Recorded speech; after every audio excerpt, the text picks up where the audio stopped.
तो आज के कार्यक्रम में क्या है अपने पास अल्टरनेटिंग करंट के 5 मार्क्स के क्वेश्चन, जो भी लॉन्ग क्वेश्चंस अभी तक बिहार बोर्ड ने पूछे हैं। तो ज्यादा क्वेश्चंस नहीं पूछे गए, कम ही है, लेकिन इसको आपको करने से फायदा ये होगा कि आप 2 मार्क्स वाले जो क्वेश्चंस है वो भी काफी कुछ मिलता जुलता आपको यहाँ से दिखेगा और ऑब्जेक्टिव तो बनने ही बनने हैं। तो शुरुआत करते हैं अपने लॉन्ग आंसर टाइप क्वेश्चंस की विथ आंसर। तो पहला हमारा जो है क्वेश्चन क्या कह रहा है, explain construction, working and use of transformer. कब पूछा? 2022 में पूछ दिया। 2019 में भी लगभग सेम पूछा है, principle, construction and working of transformer. Use इसके अंदर नहीं पूछा गया। तो दोनों को हम एक साथ करते हैं कि आप एक बार आंसर लिखोगे, ठीक है, तो दोनों ही कहानी खत्म। कुछ भी पूछे बनाना तो है ही। तो ट्रांसफार्मर क्या होता है तो आप पढ़ चुके हैं, 2 मार्क्स में भी आपको हमने बताया ट्रांसफार्मर क्या होता है। एक स्टेशनरी इलेक्ट्रिकल डिवाइस होता है जिसका काम क्या होता है, वोल्टेज को अप या डाउन करना, जिसको हम लोग कहते हैं स्टेप अप ट्रांसफार्मर या step down transformer.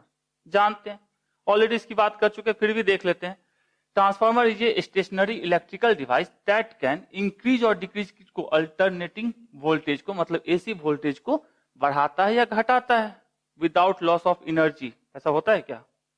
Without loss of energy. Actually losses तो होती हैं, आपको लॉसेस भी पूछा गया है, 5 नंबर में भी पूछा गया है और 2 मार्क्स में भी पूछा गया है कि ट्रांसफार्मर में कौन कौन सी लॉसेस होती हैं। तो without loss of energy definition लिखने के पॉइंट ऑफ व्यू से, क्योंकि हम लोग कुछ भी लिखते हैं तो आइडियल की बात करते हैं, आइडियल में नो लॉसेस होते हैं, कोई लॉस नहीं होती, 100% एफिशिएंसी होती है।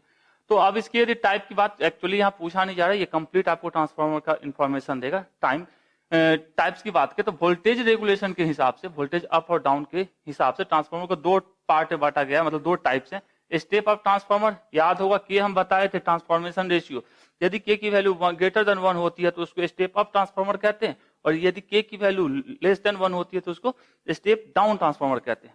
याद है? तो स्टेप अप ट्रांसफार्मर में क्या होता है, वोल्टेज बढ़ता है, और स्टेप डाउन ट्रांसफार्मर में वोल्टेज डाउन होता है। इतना तो याद ही हो गया है। चलिए, तो क्या कह सकते हैं, step up transformer converts low voltage high current to a high voltage low current. मतलब लो वोल्टेज और हाई करंट को कन्वर्ट किसमें करता है, ये हाई वोल्टेज में और लो करंट में। उसी तरह स्टेप डाउन ट्रांसफार्मर पढ़ चुके हैं, के की वैल्यू लेस देन 1 होती है, ट्रांसफॉर्मेशन रेशियो की वैल्यू, इसमें क्या किया जाता है, convert high voltage low current into low voltage high current. मतलब स्टेप अप के अंदर लो वोल्टेज और हाई करंट को कन्वर्ट किया जाता है, स्टेप अप है ना, हाई वोल्टेज लो करंट के अंदर, और स्टेप डाउन के अंदर हाई वोल्टेज लो करंट को कन्वर्ट करते हैं हम लोग लो वोल्टेज हाई करंट में। ध्यान में रहेगा, एकदम याद करने वाली बात है। अब यदि आपसे टाइप्स पूछता है और यदि आप ये डायग्राम जो दिख रहा है आपको यदि बनाते हैं, यदि ये हमारा क्या step up transformer, step up transformer की कहानी क्या होती है कि जो हमारा प्राइमरी कॉइल है इसमें नंबर ऑफ टर्न्स कम होंगे, किसके रिस्पेक्ट में, सेकेंडरी कॉइल में। जैसा आप पिक्चर में देख रहे हैं, इसमें कितने टर्न है, 1 2 3 4 5, इसमें कितने हैं, 1 2 3 4 5 6 7 8। तो स्टेप अप ट्रांसफार्मर के अंदर number of turns in a secondary coil is greater than किससे, प्राइमरी कॉइल से। वही बात करें हम स्टेप डाउन ट्रांसफार्मर की, तो इसमें क्या होता है, number of turns secondary coil के अंदर प्राइमरी कॉइल के रिस्पेक्ट में क्या होते हैं, कम होते हैं, इसलिए वोल्टेज कम होता है। तो इसमें देख सकते हैं कितने टर्न्स है, 1 2 3 4 5 6 7 8, इसमें कितने हैं, 1 2 3 4 5, तो कम है। तो ये स्टेप डाउन ट्रांसफार्मर हुआ और ये स्टेप अप ट्रांसफार्मर हुआ। भावनाओं को समझ जाएंगे तो सब आसान है। अब आगे चलते हैं इसके कंस्ट्रक्शन पे। कंस्ट्रक्शन के अंदर क्या होता है, जैसे आप देख रहे हो ट्रांसफार्मर का ये कोर होता है, और इस कोर में हमारे वाइंडिंग की जाती है कॉपर वायर की, जिस साइड से हम लोग इसमें एसी का सप्लाई देते हैं, ठीक है, उसको बोला जाता है प्राइमरी वाइंडिंग, और जिस साइड से हम लोड को लगाते हैं, किसको, लोड को, उसको बोला जाता है हमारी सेकेंडरी वाइंडिंग। ठीक है, ये आसान सा चीज है। ट्रांसफार्मर थोड़ा बुक वगैरह से देख के ऐसे ऐसे सुंदर सुंदर करके बनाइएगा, ठीक है, तो अच्छा लगेगा, जैसे यहाँ पिक्चर में दिख रहा है। तो कह सकते हैं सिंपल सा, a transformer consist of a rectangular soft iron core. ये जो हमको दिख रहा है ये हमारा क्या है, आयरन कोर है, okay, made of laminated sheets well insulated from one another. ये क्वेश्चन आपको 2 मार्क्स में भी था कि इंसुलेटेड क्यों होता है या शीट्स के फॉर्म में क्यों बना जाता है, ओके। तो ये पतले पतले शीट से बने हुए हैं। यदि पिक्चर दिख रहा होगा या ट्रांसफार्मर का कंस्ट्रक्शन आप गूगल पे सर्च करोगे तो आपको दिखेगा पतले पतले शीट्स रहते हैं, उनको मिला के बनाया गया, या कभी तोड़े हो गए ट्रांसफार्मर तो उसमें पता होगा कि पतले पतले शीट्स को जोड़ के एक मोटा सा हेवी सा ट्रांसफार्मर बनाया जाता है। Okay, insulated from one another two coils, कौन कौन से कॉइल, एक प्राइमरी कॉइल और दूसरा secondary coil. Secondary coil are bounded on same core, ये हमारा एक कोर है, ठीक है, मैग्नेटिक फ्लक्स इसी से होकर पास करते हैं, इसको कोर कहते हैं।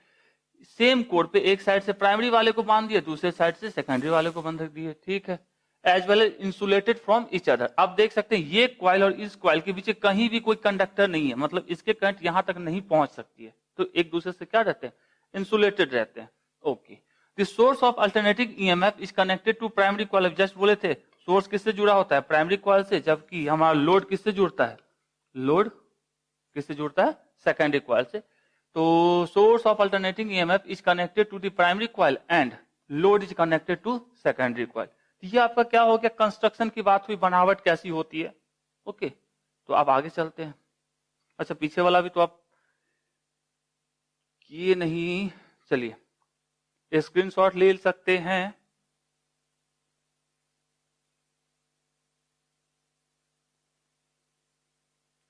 ये क्या हो गया भाई,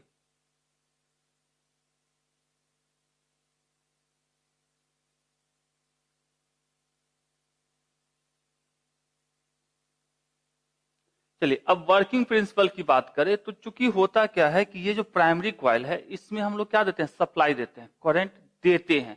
तो ये क्या करेगा, किसी कॉइल में जब करंट दिया जाता है तो मैग्नेटिक फील्ड बनाता है वो कॉइल, आप लोग पढ़ चुके हैं, ठीक है। तो यदि उस कॉइल के अंदर किसी दूसरे कॉइल को लेके जाते हैं, उस कॉइल के मैग्नेटिक फील्ड के अंदर किसी दूसरे कॉइल को लेके जाते हैं और मैग्नेटिक फील्ड वेरिएबल हो, टाइम के रिस्पेक्ट में चेंज कर रहा हो, तो दूसरे वाले कॉइल में भी क्या होगा, ईएमएफ जनरेट होता है। यही तो प्रिंसिपल होता है, वर्किंग प्रिंसिपल म्यूचुअल इंडक्शन, पढ़ चुके हैं। तो कह सकते हैं transformer works on the principle किसके ऊपर, म्यूचुअल इंडक्शन बिटवीन किसके, टू वाइंडिंग, कौन कौन से वाइंडिंग, ये प्राइमरी वाले का और सेकेंडरी वाले का। Okay, linked by common magnetic flux. अब ये जो मैग्नेटिक फ्लक्स जनरेट करेगा, मैग्नेटिक फील्ड जनरेट करेगा, उसी के साथ तो ये भी जुड़ा हुआ है, कॉमन है दोनों में, सेम मैग्नेटिक फ्लक्स के साथ जुड़ा हुआ है। When source of alternating voltage is connected to the primary coil, source किसके साथ जुड़ता है, प्राइमरी के साथ, याद रखना है कॉइल, तो magnetic flux produces in primary induces flux in secondary coil. अब इसके कारण मैग्नेटिक फील्ड जनरेट होगा, तो magnetic field magnetic flux generate होगा। चूंकि एसी जो हमारा होता है वेरिएबल होता है, टाइम के रिस्पेक्ट में इसके मैग्नीट्यूड और डायरेक्शन चेंज होते रहती है, पता है, तो स्वाभाविक है जो मैग्नेटिक फ्लक्स ये जनरेट करेगा वो वेरिएबल होगा, टाइम के रिस्पेक्ट में चेंज करेगा तभी तो ईएमएफ जनरेट होता है। तो induced flux in secondary coil to the frequency remain same. अब ट्रांसफार्मर केस में ये भी याद रखेंगे कि फ्रीक्वेंसी कभी चेंज नहीं होती, वोल्टेज बढ़ती है घटती है, करंट की वैल्यू बढ़ती है घटती है, लेकिन फ्रीक्वेंसी जो हमारी मान लो जैसे इंडिया की है 50 हर्ट्ज फ्रीक्वेंसी पे हम लोग काम करते हैं, तो फ्रीक्वेंसी जो होती है वो सेम रहती है, ये भी ध्यान में रखना है। तो सिंपल सा है कंस्ट्रक्शन, ये आप पढ़ भी चुके हैं अच्छे से, सिर्फ ध्यान में रखना है भावनाओं को। नेक्स्ट आते हैं, अब थ्योरी के अंदर बात करें, थोड़ी सी थ्योरी भी हो जाए क्या। तो थ्योरी के अंदर total induced EMF for primary, अब प्राइमरी कॉइल में कितना ईएमएफ इंड्यूस्ड होगा, इसके लिए हम लोग जानते हैं ऑलरेडी, ईएमएफ बराबर क्या होता है, minus N number of turns d∅dt, पढ़ चुके हैं, ठीक है। अब उसी तरीके से total induced EMF for secondary coil, ESP से हम लोग प्राइमरी को दिखाते हैं और S से किसको दिखाते हैं, सेकेंडरी को, तो ES बराबर क्या लिख सकते हैं, NS d∅dt। अब माइनस साइन क्यों लगता है ये आपको बाखूबी पता है, ठीक है, क्योंकि ये अपोजिट होता है। ओके, तो फ्रॉम 1 and 2 क्या होगा, राइट हैंड साइड और लेफ्ट हैंड साइड को क्या कर दिए, इक्वल कर, मतलब डिवाइड यदि हम कर देते हैं, ES/EP कर दे, ES/EP, तो इतना बाय इतना d∅dt के साथ कट गया, तो बचेगा क्या, NS/NP। अब माइनस माइनस कट गया तो क्या बचेगा, ES/EP is equal to NS/NP। ये हमारा ईएमएफ के बीच का रिलेशन हो गया नंबर ऑफ टर्न के रिस्पेक्ट में। ओके, अब ट्रांसफॉर्मेशन रेशियो के याद होगा थोड़ा सा, क्या होता है, number of turns in secondary coil, किधर है, number of turns in secondary coil by number of turns in primary coil current के टर्म में लिखेंगे तो current in primary coil by current in secondary coil, same कहानी, voltage के साथ same या ईएमएफ के साथ। तो ये भी आपको ध्यान में रखना चाहिए कि ट्रांसफॉर्मेशन रेशियो क्या होता है। अब ये पिक्चर तो हमको लग रहा है ज्यादा क्लियर दिख रहा होगा, तो यदि आप ट्रांसफॉर्मर के बारे में जब कंस्ट्रक्शन बनाते हैं तो एक ही पिक्चर बनाइए, आराम से इस पिक्चर को बना दिए, सब कुछ इसके अंदर लिखा हुआ है कि हमारा नंबर ऑफ टर्न्स N1 है, I1 करंट है, ईएमएफ E1 है, इस बंदू को कोर कहते हैं, इसको प्राइमरी वाइंडिंग, ये वाला वाइंडिंग जो इसको प्राइमरी वाइंडिंग कहते हैं, इसको सेकेंडरी वाइंडिंग कहते हैं, यहाँ पे लोड लगा होता है, यहाँ पे सोर्स लगा होता है, ये V2 वोल्टेज दे रहा है, यहाँ I2 आ रहा है, यहाँ N2 है, ये जो लाइन डॉटेड दिख रहा है उसको फ्लक्स कहते हैं। ये सारी चीजें आप लिख देते हैं तो आपका कंस्ट्रक्शन वर्किंग दोनों में सेम फिगर, कुछ अलग सा नहीं करना है। अब चूंकि मान लीजिए आपको और भी जानकारी चाहिए कि भैया नाम क्या है, कौन N1 क्या है, E1 क्या है, दिस दैट फलना चिलना क्या है, तो फलना चिलना के लिए यह है कि number of turns in the primary coil NP से लिख सकते हैं। यहाँ यदि N1 दिख रहा है तो इसको NP आप बना लीजिएगा, और नंबर ऑफ टर्न्स यहां कर लीजिएगा, turns in secondary coil is NS। Okay, the current flowing in the primary coil कौन सा, coil and secondary coil is IP primary के लिए, IS सेकेंडरी के लिए respectively, and the input voltage across primary VP और secondary के लिए output voltage क्या मिलेगा, VS। तो ये टर्म्स जो भी यहाँ पे यूज हुए हैं, यदि आप लिखना चाहे तो लिखे, नहीं लिखना चाहे तो ना लिखे। तो ये हमारा क्या हो गया, इसकी थ्योरी हो गई। आप वर्किंग समझे, कंस्ट्रक्शन समझे, थ्योरी के अंदर कैसे आता है वो समझ गए। फिगर पक्का बनाइएगा।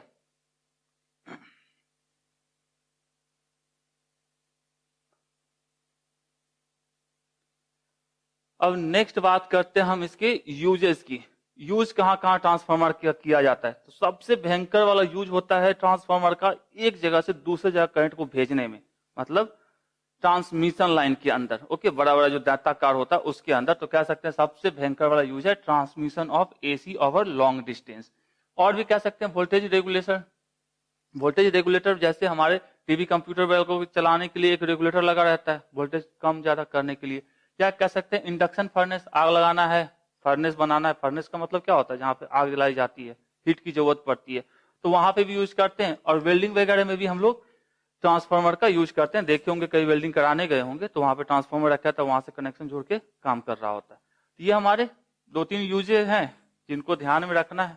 ऑलरेडी हमको लगता है 2 मार्क्स में ऑलरेडी इसे पूछा जा चुका है।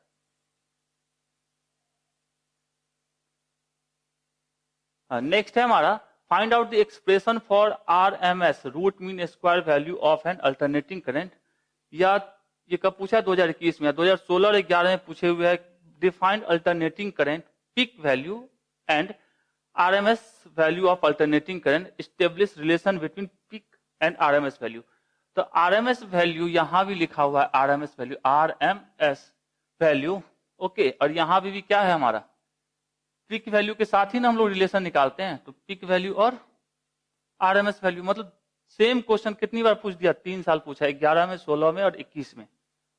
ये सब इंपॉर्टेंट में आता है, खासकर डेरिवेशन। आपको डिफिनीशन ना पूछे चलेगा, डिफिनीशन 2 नंबर में ऑलरेडी पूछ चुका है, लेकिन 5 नंबर में डेरिवेशन नॉर्मली पूछे जाते हैं। तो शुरू करते इसके 2 पार्ट्स बना लेते हैं। पहला पार्ट हमारे डिफाइन कर लेते हैं अल्टरनेटिंग करंट क्या है, पीक वैल्यू क्या है और RMS वैल्यू क्या है। दूसरे में हम लोग एक्सप्रेशन निकालेंगे आसान तरीके से। तो अल्टरनेटिंग करंट होता क्या है, अल्टरनेटिंग करंट ऐसे करंट को कहते हैं जो पीरियोडिकली अपने मैग्नीट्यूड और डायरेक्शन को चेंज करता है। ओके, जैसे हमारे पास ये दिख रहा होगा फिगर, कभी भी इसकी वैल्यू कांस्टेंट नहीं होती है, ऐसे हमेशा ये क्या करते रहती है, बदलते रहती है अपनी वैल्यू को। और यहां से यहां तक का एक इसका टाइम पीरियड है, तो ये वापस से सेम कहानी करेगा, आगे भी यही कहानी इसके साथ चलती रहती है। तो कह सकते हैं alternating current, if the current flowing in a circuit changes periodically with time then the current is called alternating current. मतलब ऐसा करंट जो टाइम के रिस्पेक्ट में पीरियोडिकली अपनी वैल्यूज को चेंज करते हैं, चाहे वो डायरेक्शन को भी चेंज करता है और मैग्नीट्यूड को भी चेंज करता है, उसी को हम लोग क्या कहते हैं, अल्टरनेटिंग करंट। ये तो हो गया अल्टरनेटिंग करंट की कहानी। डायरेक्ट करंट ऐसा होता है, देखे होंगे ये हमारा ऐसा, इसमें कहीं भी कोई चेंजेस नहीं आते, एकदम फिक्स चलता रहता है। लेकिन एसी की वैल्यू क्या आती है, हमेशा अपने आप को चेंज करती है। इसी वजह से ट्रांसफार्मर जो है एसी पे काम करता है, क्योंकि यदि वो फिक्स्ड होता तो फाई की वैल्यू चेंज नहीं होती, और फाई की वैल्यू चेंज नहीं होती तो हमारा ईएमएफ जनरेट नहीं होता दूसरे कॉइल के अंदर, दूसरे कॉइल के अंदर ईएमएफ जनरेट नहीं होता तो नहीं होता, क्या नहीं होता, ट्रांसफार्मर काम नहीं करता। तो वहां एसी हमेशा चेंज होता रहता है, इसलिए ट्रांसफार्मर भी वर्क करता है। दूसरी बात कर रहे हैं पिक वैल्यू ऑफ एसी या मैक्सिमम वैल्यू ऑफ एसी। तो एसी का ये जो हिस्सा देख रहे हैं, ये जो बहादुर है, मैक्सिमम वैल्यू, इसी को बोला जाता है आई नॉट है, यही इसकी मैक्सिमम वैल्यू होती है, पिक वैल्यू होती है। यहां भी देख रहे होंगे ये हमारा क्या है, इसकी पिक वैल्यू। तो कह सकते हैं the maximum value of current या voltage in either direction is called peak value और एम्पलीट्यूड ऑफ करंट। चाहे इस डायरेक्शन की बात करें या इस डायरेक्शन की बात करें, तो ये यहाँ पे निगेटिव में दिखाएगा, यहाँ पे पॉजिटिव में बता रहे हैं। तो इस डायरेक्शन में ये जो वैल्यू होती है वही हमारी क्या होती है, मैक्सिमम वैल्यू करंट की जब भी मिलती है। ओके, एसी में एक साइकिल कंप्लीट करने के टाइम एक बार पॉजिटिव में एक बार निगेटिव में मिलेगा मैक्सिमम वैल्यू, तो उसी को क्या कहा जाता है, उसका पिक वैल्यू कहा जाता है। यदि हम करंट को लिखते हैं तो करंट का इक्वेशन याद होगा, आप लोग लिखे होंगे I equals to I not sine omega T. ये आई नॉट जो होता है इसी को बोला जाता है इसका peak value. Omega angular frequency कह सकते हैं और टी हमारा क्या है, टाइम है। जो जो टाइम चेंज होगा साइन ओमेगा टी की वैल्यू चेंज होगी, इसकी वजह से आई की भी वैल्यू चेंज होती रहेगी, लेकिन मैक्सिमम वैल्यू तो वही है, उसी के रिस्पेक्ट में, उससे ज्यादा थोड़ा ना चल जाएगा। साइन थीटा की वैल्यू मैक्सिमम कितनी होती है, 1 होती है, आपको भी पता, और मिनिमम कितनी होती है, -1। तो माइनस आई नॉट टू कहां तक ये जाएगा, प्लस आई नॉट तक जाएगा इसकी वैल्यू। तो यही जो आई नॉट है हमारी क्या होती है, मैक्सिमम वैल्यू होती है, और वो एक साइकिल में एक बार पॉजिटिव और निगेटिव देगा।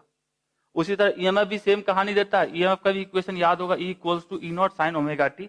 तो अभी आप ध्यान में रखोगे I equals to I not sine omega T, आगे हम लोग यूज करने वाले इस इक्वेशन को। समझ में आ रहा है थोड़ा थोड़ा सा?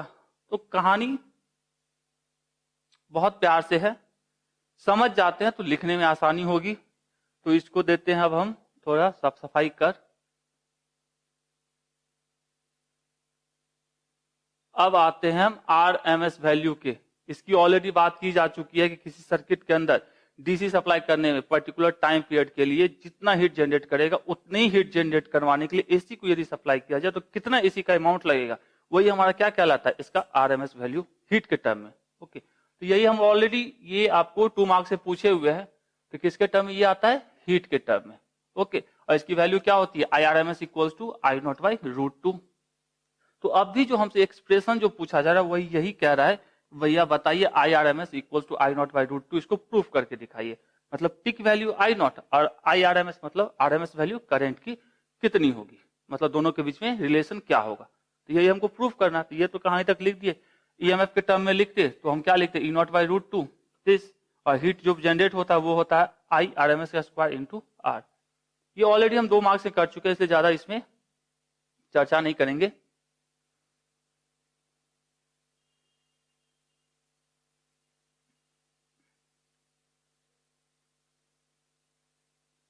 अब हमारा पार्ट 2 है establish relation between peak and RMS value. ठीक है, पूछा जाता है, थोड़ा आराम से समझिएगा, कोई बहुत चीज नहीं, थोड़ा इंटीग्रेशन आ गया है। यदि आपको इंटीग्रेशन आता है तो समझने में आपको आसानी होगी, नहीं आता है मेरे बहादुरों तो आप इंटीग्रेशन थोड़ा सा सीख लो, एकदम थोड़ा सा, इतू सा, ज्यादा नहीं सीखना है, तो आपको ये समझ में ज्यादा अच्छे से आएगा, क्योंकि पूछ सकता है, बनाना तो पड़ेगा, कितना रट लीजिएगा। चलिए, तो सबसे पहले ये हीट के टर्म में था, तो हम लोग जानते हैं heat produced in a conductor in time dt। dt time में किसमें, कंडक्टर के अंदर जो हीट जनरेट होगा, आप लोग जानते हैं हीट के लिए क्या होता है हमारा I² RT। टी टाइम में कितना हीट जनरेट होगा, I² RT। करंट तो नहीं बदल रहा है, ठीक है, करंट की वैल्यू क्या है, सेम है, डीसी के टर्म में बात कर रहे हैं, तो करंट की वैल्यू सेम है, R की वैल्यू, R रेसिस्टेंस होता है तो सेम, और चूंकि कितने टाइम के लिए बोला जा रहा है, dt टाइम के लिए बोला जा रहा है, तो dt टाइम के लिए हमारा क्या होगा, छोटा सा हीट जनरेट होगा। छोटे टाइम में किसी वायर के अंदर करंट फ्लो करवाएंगे तो छोटा ही हीट जनरेट होगा ना। अब जैसे आयरन ही आप करने बैठे हो तो 1 घंटे करोगे तो ज्यादा उसका वायर क्या होगा, गर्म हो जाएगा, या आप समझ लो एक हीटर यूज कर रहे हो, ऑन किए ऑफ किए तो कितना हीटर गर्म हो जाएगा, थोड़ा सा, लेकिन वही ऑन करके 10 मिनट छोड़ दोगे तब तो हीट ज्यादा होगा। तो dt टाइम में कितना होगा, छोटा सा हीट जनरेट होगा, उसको हम लोग क्या बोले, dH। अभी जस्ट पीछे बोले थे I का फॉर्मूला याद रखेंगे, I equals to I not sine omega T, तो लिख दिए I not sine omega T, चूंकि स्क्वायर है तो स्क्वायर का स्क्वायर R dt। तो तो यहां से अब दोनों का स्क्वायर, तो इसको क्या लिखेंगे, आई नॉट का square sine square omega T into R D T. अब स्क्वायर ही करना है ना, जैसे हमारा एक्स वाई का स्क्वायर रखेंगे तो इसको क्या लिखेंगे, एक्स स्क्वायर वाई स्क्वायर। तो यहाँ पे आई नॉट एक्स मान लीजिए और साइन ओमेगा टी वाई है, तो इसको इस तरीके से लिख सकते हैं। चलिए ये तो हो गया डी टी टाइम के लिए। यदि टी टाइम की बात करते तो इसको हमको क्या करना पड़ता है, इंटीग्रेट। तो चलिए हम इंटीग्रेट कर देंगे तो हमको क्या मिलेगा, डी एच का इंटीग्रेशन क्या होता है, एच होता है। तो टोटल हीट हमको मिलेगा, टोटल हीट डी एच। अब इसको इंटीग्रेट करना है तो इसमें क्या क्या कांस्टेंट है, आई नॉट कांस्टेंट है, मैक्सिमम वैल्यू होती है ना, कांस्टेंट होती है। उसके बाद और कुछ कांस्टेंट है, कुछ नहीं है। तो ये आई नॉट का स्क्वायर को हम क्या कर लिए, और अच्छा ये आर भी है ना, तो आर भी हमारा कांस्टेंट होता है। तो ये दोनों हमारे आई नॉट का स्क्वायर और आर जो हमारा है वो दोनों बाहर आ जाएगा, आई नॉट का स्क्वायर और आर बाहर आ गया। Sign omega T, T variable है क्योंकि डी टी के रिस्पेक्ट में इंटीग्रेशन है, तो टी वाला बंदा अंदर रहेगा, तो sign square omega T D T. अब ऐसा तो कोई फॉर्मूला इंटीग्रेशन में होता नहीं, तो इंटीग्रेशन फॉर्मूला बेस्ड ही होता है पूरा, यदि आपको फॉर्मूले याद है अच्छे है। अब ये वाला बहादुर को लिखना कैसे है, ऐसे, तो थोड़ा समझेंगे कैसे लिखा गया है। मान लीजिए हमारे पास cos 2x का फॉर्मूला क्या होता है, हमको इसमें साइन है ना, तो इसको हम लिख सकते हैं 1 माइनस साइन स्क्वायर एक्स। कभी याद होगा, कभी पढ़े होंगे। तो यहां से यदि हमको साइन रखना है तो साइन वाले को एक साइड रखेंगे, तो साइन स्क्वायर एक्स बराबर क्या लिखा जा सकता है, 1 माइनस कॉस 2x, सॉरी ये 2 होता है, तो 2 साइन स्क्वायर एक्स। तो यहां से हमारा sine square X is equals to लिख सकते हैं 1 माइनस कॉस 2x बाई 2, ये लिख सकते हैं। चूंकि यहां पे हमारा थीटा की जगह पे एक्स जगह पे क्या है, ओमेगा टी, तो सब जगह ओमेगा टी चिपकाते, तो हम लिखते यहां से sine square omega T is equals to 1 minus cos 2 omega T divided by 2, ऐसा, ठीक है, 1 minus cos 2 omega T by 2। तो इसके जगह पे इतना हम लिख सकते, तो लिख तो दिए 1 minus cos 2 omega T by 2, ठीक है। थोड़ा सा कोशिश कीजिएगा, इंटीग्रेशन नहीं आता है तो दिक्कत वाली बात है, थोड़ा सा फिर भी कोशिश कीजिए। अब चूंकि ये 2 जो है हमारा कांस्टेंट होता है, तो इसको हम बाहर लेके चले आए, देखिए यहाँ पे बाहर ले आए, तो अंदर क्या बचेगा 1 माइनस कॉस 2 ओमेगा टी। अब इसको थोड़ा अलग अलग कर लिए, ये तो है ही इस वाले बहादुर को, तो इसके साथ जब इंटीग्रेशन 1 के साथ करेंगे तो ये डी टी आएगा, तो डी टी 0 टू टी, और ये हमारा कितना है दूसरा वाला माइनस, तो माइनस का minus cos 2 omega T, cos 2 omega T. अब इतना आपको पता है, तो यही तो इंटीग्रेशन है, इतना आप कर लिया, अब इंटीग्रेट करते हैं।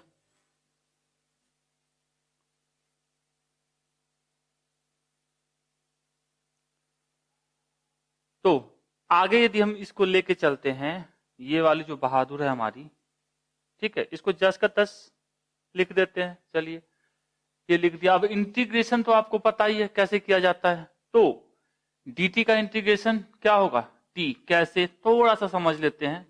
dt को हम कैसे लिख सकते हैं, dt को हम लिख सकते हैं t पे पावर, चलिए t ऐसा, t पे पावर 0 dt, और फॉर्मूला हमको पता है integration of x to the power n का क्या होता है हमारा, x to the power n plus 1 divided by n plus 1 plus c, indefinite integration में। और डिफिनिट यदि रहता है, जैसे ये डिफिनिट इंटीग्रेशन है, तो उसमें हम c को यूज नहीं करते हैं, ठीक है।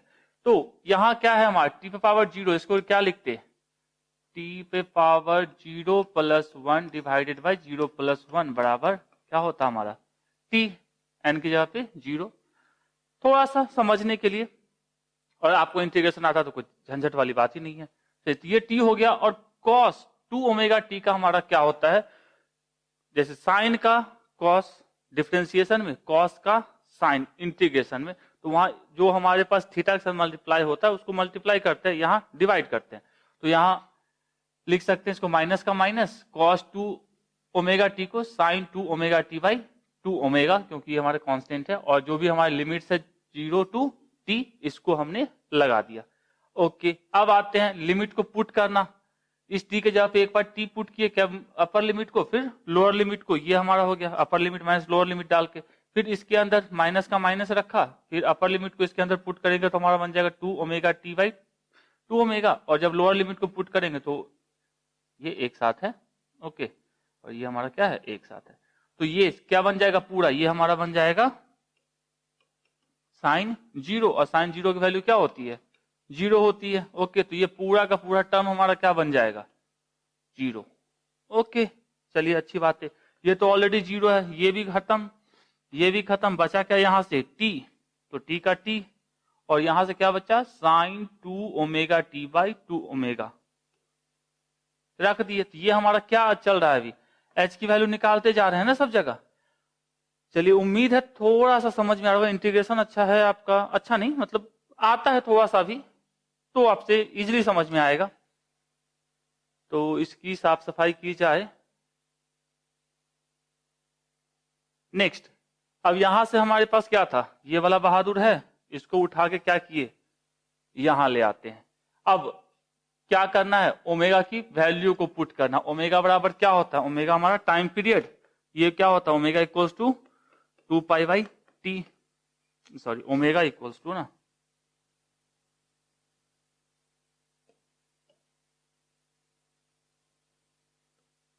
ओमेगा इक्वल्स टू क्या होता है 2 पाई बाई टी।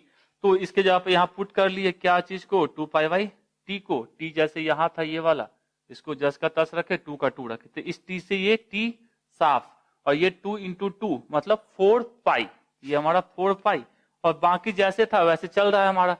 अब साइन 4 पाई की वैल्यू क्या होती है, पता है आपको? यदि पता है तो पक्का कमेंट करके बताइए कि आपको साइन 4 पाई की वैल्यू पता थी। नहीं पता तो एकदम आसान सा तरीके से बताते हैं, उम्मीद तो करते हैं पक्का पता होगा।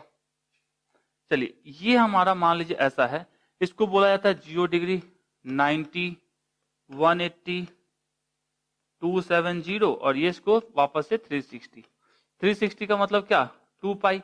जब यहां से बहादुर यहां चला तो हमको क्या मिलेगा 180, यहां से यहां आया तो 360, फिर एक बार चला तो, फिर एक बार चला तो 360 प्लस 360 या 2 पाई इंटू 2 मतलब 4 पाई। तो यहां पे 0 डिग्री पे जो वैल्यू होती है साइन की, सेम वैल्यू कहां होती है 360 पे भी हो, मतलब 2 पाई पे भी होगी। तो ये पूरा पूरा बंधु क्या बन गया हमारा 0। तो 0 बट्टे 2 ओमेगा क्या बनेगा 0 बट्टे समथिंग नथिंग, मतलब ये पूरा का पूरा टर्म हमारा क्या बन गया लड्डू। तो यहां से क्या बच गया, बाहर क्या निकलेगा सिर्फ टी, तो आई नॉट का square R by 2 into T, ये हमारा निकल गया। हम लोग पढ़े हैं हीट का, ठीक है, टी टाइम के लिए हीट का फॉर्मूला क्या पढ़े हैं, H equals to I square R T. अब इसके साथ इसको कंपेयर कर देते हैं, एच इज इक्वल्स टू चलिए आई स्क्वायर आर टी। अब आई वाले की जगह पे इसको रखते हैं, तो इसको और प्यार से लिखते हो तो क्या लिखते हैं, आई स्क्वायर करना है ना, तो इसको आई नॉट बाई रूट 2 का, चलिए इसको स्क्वायर कर लिए, इंटू आर इंटू टी।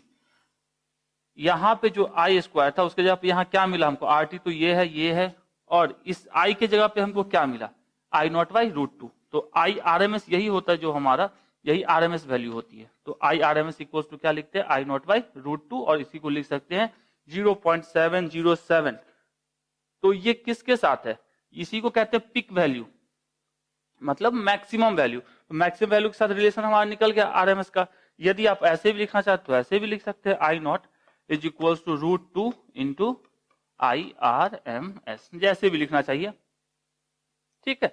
तो ये हमारा डेरिवेशन जो पूछा गया था, तो ये इंपॉर्टेंट समझ के आप पढ़िएगा, क्या समझ के इंपॉर्टेंट पूछ सकता है, ओके। चलिए तो इसको थोड़ा साफ सफाई कर दिया जाए, ओके। वापस से हम पहले स्लाइड से दिखाते हैं, ये पहला स्लाइड, इसकी भी सफाई कर दी जाए, पहला ये हो गया, दूसरा इसकी भी साफ की जाए, ये हमारा तीसरा।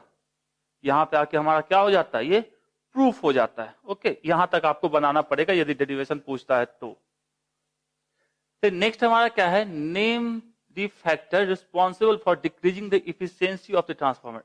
ट्रांसफार्मर की इफिशियंसी के डिक्रीज करने के लिए कौन से फैक्टर रिस्पॉन्सिबल है। तो इफिशियंसी क्या होती है, 2 मार्क्स का पूछ चुका है, इफिशियंसी हमारी जो होती है वो होती है आउटपुट बाय इनपुट।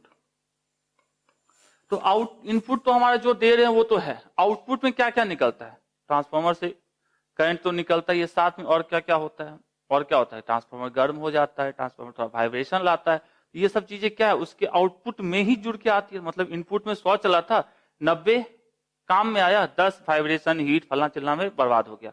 तो इफिशियंसी क्या होती है इसके वजह से कम हो जाती है, किसके वजह से, जो हमारे वाइब्रेशन हो गए, हीट हो गए, इन सब वजह से। तो ये सब होती क्यों है, क्यों होते हैं, तो किसके कारण होती है, तो भैया पहला होता है कॉपर लॉस। प्राइमरी और सेकेंडरी कॉइल्स जो होती है हमारी वो किसकी बनी होती है, कॉपर की बनी होती है। अब कॉपर है तो कुछ ना कुछ तो रेसिस्टेंस है उसके पास, रेसिस्टेंस है तो करंट फ्लो करेगा तो हीट जनरेट करेगा, हीट जनरेट करेगा तो वेस्टेज होंगे, यही कहानी है पूरी। Heat is produced due to the resistance of copper winding of primary and secondary coil when current flows through them. तो पहला लॉस। दूसरा फ्लक्स लॉस, ये हमारा कोर, ये हमारी वाइंडिंग, बहुत अच्छी बात है, यहां से फ्लक्स निकले, ओके, सारे के सारे इस कोर से हो, कहीं तो नहीं गुजरे, कुछ बाहर भी भटकती चली जाएगी, तो ये बाहर जो भटक गई वो लॉस के टर्म में काउंट की जाएगी। तो कह सकते हैं इन actual transformer coupling between primary and secondary coil is not perfect, perfect नहीं होती। यदि परफेक्ट होता तो जितनी यहाँ से फ्लक्स लाइन मैग्नेटिक फ्लक्स निकली सारी की सारी दूसरे कॉइल में चली जाती, okay. So a certain amount of magnetic flux is क्या हो जाएगा, वेस्टेज, जो बाहर भाग गई वो वेस्ट के टर्म में काउंट होगी। भावनाओं को समझ रहे हैं, वेस्टेज होती है, ओके। अब तीसरा हमारा आयरन लॉस। आयरन लॉस के टर्म में दो चीजें होती है, एक हमारा क्या होता है एडी करंट लॉस और दूसरा हमारा होता है hysteresis loss. Eddy current loss बहुत अच्छे से आपको बताया है 2 मार्क्स के अंदर, क्योंकि ये 2 मार्क्स में कई बार पूछा जा चुका है। एडी करंट के अंदर क्या होता है, आप तो सारी कहानी जानते ही हो।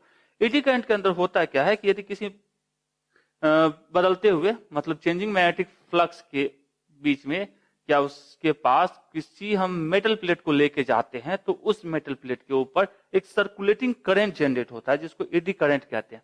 और इस सर्कुलेटिंग करंट के कारण मेटल प्लेट के अंदर हीट जनरेट होता है। हीट मतलब वेस्ट हो गया, बर्बाद, ओके। वही चीज लिखा हुआ है, eddy current setup which produces heat and energy is wasted. अब हिस्टेरिसिस की कहानी की बात करें, ओके, तो हिस्टेरिसिस में क्या होता है कि आप देखिए एसी की कहानी क्या है कि उसके मैग्नीट्यूड और डायरेक्शन हमेशा बदलते रहते हैं। तो एक बार मान लो करंट गया तो क्या किया, वो मैग्नेटाइज करेगा, जो ही डायरेक्शन चेंज करेगा, वैल्यू चेंज करेगा तो डीमैग्नेटाइजेशन होगा। तो मैग्नेटाइजेशन और डीमैग्नेटाइजेशन बार बार रिपीटली होते रहता है, ओके। जिसकी वजह से क्या होता है, अब जो मैग्नेटाइज हो चुका है उसको डीमैग्नेटाइज पहले करोगे तब तो फिर से मैग्नेटाइज करोगे अपोजिट डायरेक्शन में, तो उससे क्या होता है, हमारी एनर्जी लॉसेस होती है। तो वही हिस्टेरिसिस लॉस है, ठीक है। तो ये सारे कितने नंबर पूछा है, 3 नंबर पूछा है, 3 लगा दोगे। एक और आपको हम बताए थे वाइब्रेशन, ट्रांसफार्मर के अंदर क्या होता है, वाइब्रेशन होती है जिसकी वजह से भी लॉसेस होती है। चलिए, तो ये हमारी हो गई लॉसेस की बातें जिसके कारण एफिशिएंसी डिक्रीज होती है।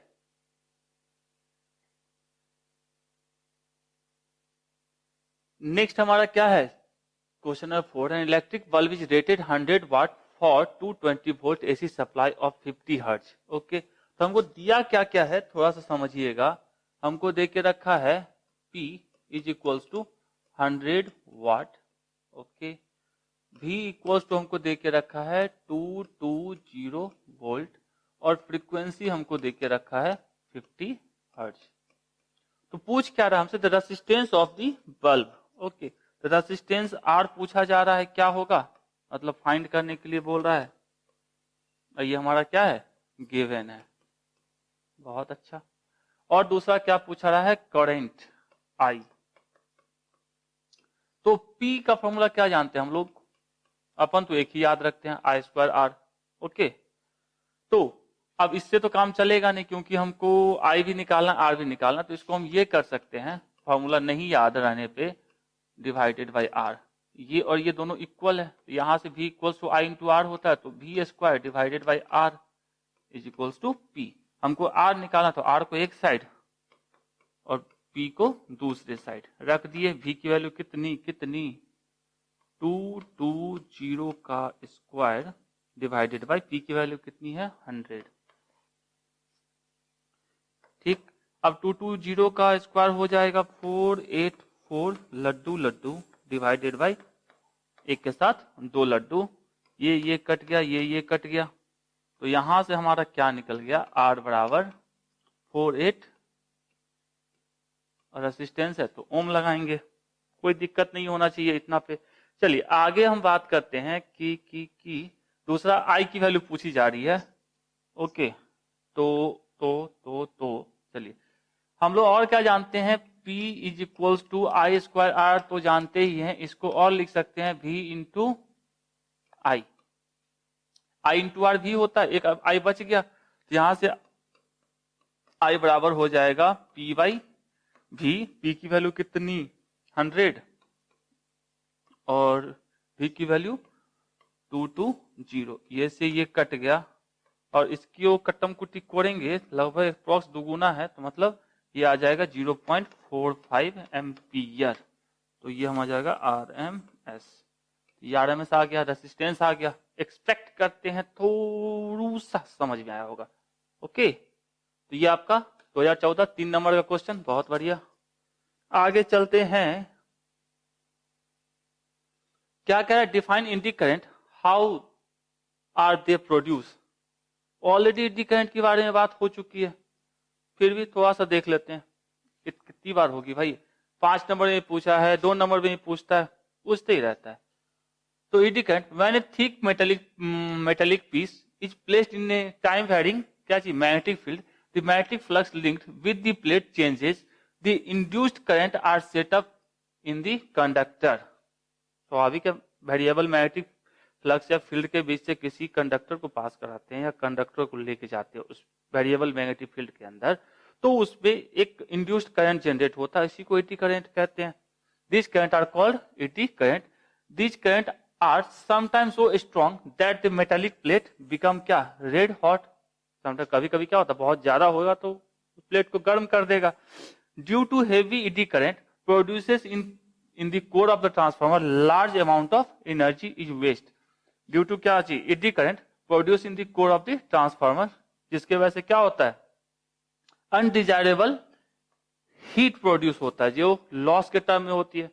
ओके, अब मिनिमाइज कैसे किया था, एडी करंट में बी मिनिमाइज बाय कैसे, लेमिनेटेड कोर।